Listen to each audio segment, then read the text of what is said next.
बिस्मिल्लाहिर्रहमानिर्रहीम अस्सलाम वालेकुम जी। तो रमज़ान की बरकतों भरी साहतों में आपके साथ एक नई वीडियो शेयर करने वाले हैं। बहुत ही मज़ेदार, बहुत ही लजीज उम्दा रेसिपी आपके लिए लाए हैं। इफ्तार स्पेशल, दस्तरखान की शान, दही बड़े दाल माश से आपको हम बड़े बनाने सिखाएंगे। बहुत ही मज़ेदार लजीज रेसिपी बनने वाली है। वीडियो एंड तक देखिएगा और चैनल को सब्सक्राइब करना ना भूलिएगा जी। तो चलते हैं इसकी रेसिपी की तरफ। सबसे पहले हमने एक पाव दाल माश ले लेनी है, उसे अच्छे तरीके से वॉश कर लेना है और इसका 3 से 4 हम पानी निकाल लेंगे अच्छे तरीके से, ताकि इसके अंदर जो भी स्टार्च वगैरह है वो रिमूव हो जाए अच्छे तरीके से। इसे हमने इस तरह हाथ की मदद से मसल कर धो लेना है और इसे हमने ओवरनाइट के लिए भिगो कर रख देना है।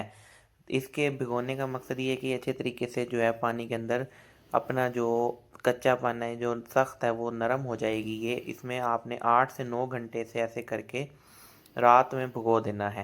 तो जी देखें, ये हमने रात में दाल जो है वो भिगो कर रख दी थी 8-9 घंटे से ग्राइंड के लिए। इसके बाद हम इसे ग्राइंड कर लेंगे, हल्का सा पानी डालकर हम इसे ग्राइंड कर लेंगे और इसकी एक स्मूदी सी तैयार कर लेंगे। इस तरह करके हमने इसका एक मिक्सचर तैयार कर लेना है जी। तो अब इसकी बेसिक रेसिपी की तरफ चलते हैं। अब हमने इसे एक बाउल में निकाल लेंगे और इसे हम इतना मिक्स करेंगे कि ये बिल्कुल इसके अंदर जो भी डली वगैरह है वो ख़त्म हो जाए। थोड़ा सा ज़ीरा ऐड करेंगे, 1 चम्मच के करीब नमक हस्ब ज़ायक़ा हम इसमें यूज़ करेंगे। अच्छा, आप चाहें तो इसमें कोई फ्लेवर भी ऐड कर सकते हैं, काली मिर्च या कुटी मिर्च वगैरह। वैसे इसमें ज़रूरत नहीं होती, लेकिन अपना अपनी मर्ज़ी है। तो इसे हम इतना मिक्स करेंगे कि इसके अंदर से जो तमाम जो गुठली वगैरह कोई थोड़ी बहुत है वो ख़त्म हो जाए। इस तरह करके हमने हाथ की मदद से किसी मैचर से अच्छे तरीके से इसे मैच कर लेना है और ये अब इसे हम चेक करेंगे पानी में डालकर। ये इसका चेकिंग का तरीका है कि ये जब ऊपर आ जाए पानी में इस तरह से जब ये ऊपर आ जाएगी तो समझे आपका जो बैटर है बड़ों का वो तैयार हो गया है। थोड़ी देर के लिए हम इसे ऑयल को गर्म कर लेंगे अच्छे तरीके से और 1 चम्मच को हम इसे ऑयल में थोड़ा सा ग्रीस कर लेंगे। अच्छा, हम बड़े जो हैं वो थोड़े बड़े साइज़ के बना रहे हैं, रूटीन से हटकर बनाएंगे।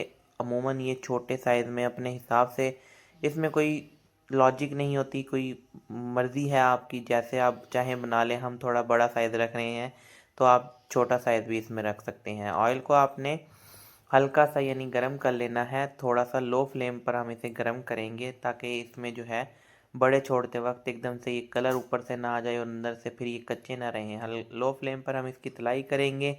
6 से 7 मिनट के लिए हम इसे अच्छे तरीके से तलेंगे। इस तरह करके हमने तमाम जो अपना बैटर है वो इस तरह ऑयल में गरम में छोड़ देना है और इसे हम 6-7 मिनट के लिए फ्राई कर लेंगे अच्छे तरीके से जी। तो जब तक ये फ्राई होते हैं, आपसे गुजारिश है चैनल को लाइक एंड सब्सक्राइब कर दें, वीडियो को दोस्तों के साथ शेयर कर दें और कमेंट करके ज़रूर बताइएगा आप हमारी वीडियो किस शहर से देख रहे हैं। जो चीज़ अल्लाह ताला ने आपको अता की है उस पर शुक्र अदा किया करें, जिनके पास नहीं है उनके लिए दुआ किया करें जी। तो ये कितने मज़ेदार से इसका कलर आया है, ये देखें। इस तरह करके हम इसको जो है तलाई कर लेंगे लो फ्लेम पर और ये तलाई के बाद हमने इसके ठंडा करके गर्म पानी में इन्हें अच्छे तरीके से गर्म पानी में डिप कर कर और इन्हें हाथ की मदद से थोड़ा सा निचोड़ लेंगे।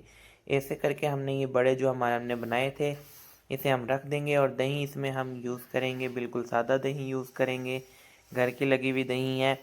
तो इस तरह करके हम इसके ऊपर ये दही को अच्छे तरीके से इसके ऊपर डाल देंगे ताकि इसके अंदर जो है बहुत ही प्यारी सी लुक आ जाए, बहुत प्यारा फ्लेवर आएगा। बहुत ही मज़ेदार रेसिपी है, बहुत ही यूनिक रेसिपी है।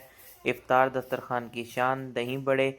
आप चाहें तो इसमें उबले हुए आलू भी यूज़ कर सकते हैं, लेकिन इसमें अमूमन जो है वो बड़ों से ही बनती है ये रेसिपी। आप इसमें चाहें तो यूज़ कर सकते हैं, अपना अपना जो है फ्लेवर होता है, अपनी चॉइस होती है जी। तो इस तरह करके हमने इसमें जो है ऊपर सारी जो है दही को कोट कर देंगे। उसके बाद हम इसमें बारीक प्याज जो कटा हुआ है वो ऊपर से इस तरह गार्निश करेंगे।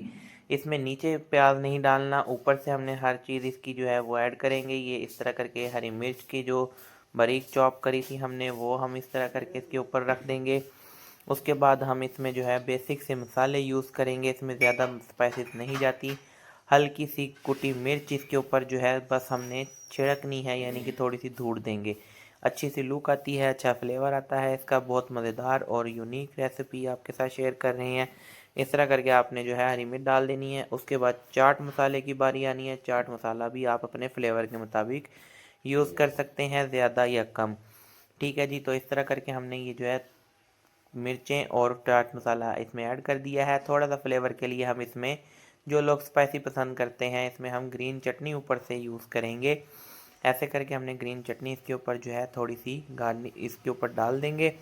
उसके बाद हमने इसमें जो है जो ऐड करनी है वो हमारी मीठी चटनी होगी। मीठी चटनी की रेसिपी हमारे चैनल पे मौजूद है।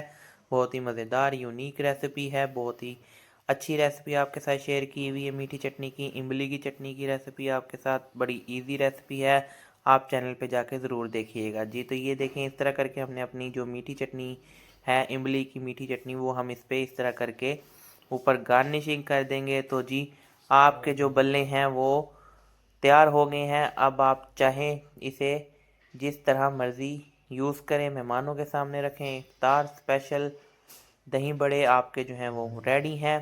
और आपने इस तरह करके इसके ऊपर चटनी को ऐड कर देना है और चम्मच की मदद से इसे आप ऊपर डाल दें, या आपके पास कोई भी बोतल वगैरह है तो इस तरह डाल दें जी। तो ये देखें माशाल्लाह कितनी प्यारी इसकी लुक आई है, कितना प्यारा इसका कलर है, और फ्लेवर तो इसका बहुत ही लाजवाब होता है। तो वीडियो अच्छी लगी हो तो दोस्तों के साथ शेयर कर दें, चैनल को लाइक एंड सब्सक्राइब कर दें, ताकि नए आने वाली वीडियो आपके साथ हम शेयर कर सकें। और हमें दुआओं में याद रखिएगा। Thank you ji.